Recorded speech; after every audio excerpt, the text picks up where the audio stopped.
धाराशिवमध्ये एका मतानं बाजी कशी पलटली? ठाकरेंच्या शिलेदारानं भाजपला मात कशी दिली?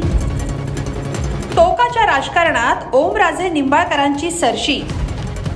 झेडपी निवडणुकीत एका मतानं कुणी मारली बाजी? जिल्हा परिषद निवडणुकांचा निकाल यायला सुरुवात झाली तशी पहिलीच मोठी बातमी आली ती धाराशिवमधून.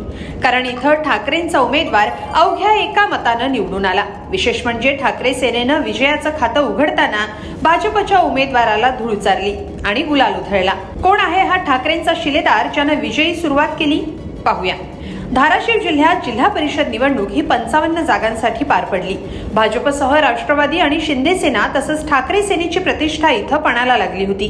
55 जागांसाठी 234 उमेदवार रिंगणात उतरले होते. यात ढोकी जिल्हा परिषद गटातून उद्धव ठाकरेंच्या उमेदवाराचा अवघ्या एका मतानं विजय झालाय. या उमेदवाराचं नाव आहे अमर समुद्रे.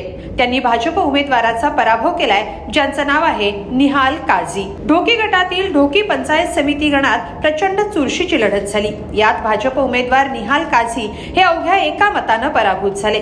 चुरशीच्या झालेल्या लढतीत भाजपच्या निहाल काझी यांना 3186 मतं मिळाली, तर उद्धव सेनेचे उमेदवार अमर समुद्रे हे 3187 मतं मिळवत विजयी झाले.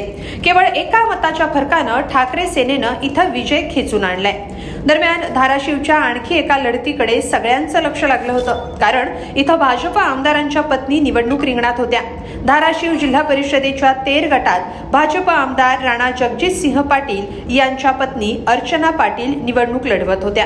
त्यांच्या विरोधात राष्ट्रवादी शरद पवार गटाच्या युवती प्रदेशाध्यक्षा सक्षणा सलगर निवडणूक रिंगणात होत्या. विशेष म्हणजे अर्चना पाटील या लोकसभा निवडणुकीत पराभूत झाल्या होत्या, तर जिल्हा परिषदेच्या त्या माजी उपाध्यक्षा राहिल्यात. या निवडणुकीत घराणेशाहीचा पाटील यांच्यावर आरोप झाला होता. त्यावर निवडणुकीतून माघार घेण्याची तयारीही त्यांनी केली होती.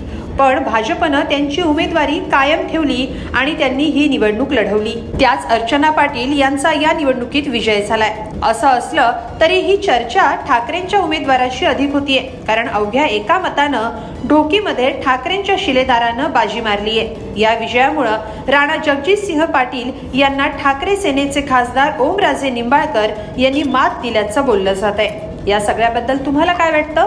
कमेंटमध्ये नक्की लिहा आणि लोकमत.com ला सबस्क्राईब करा. धन्यवाद.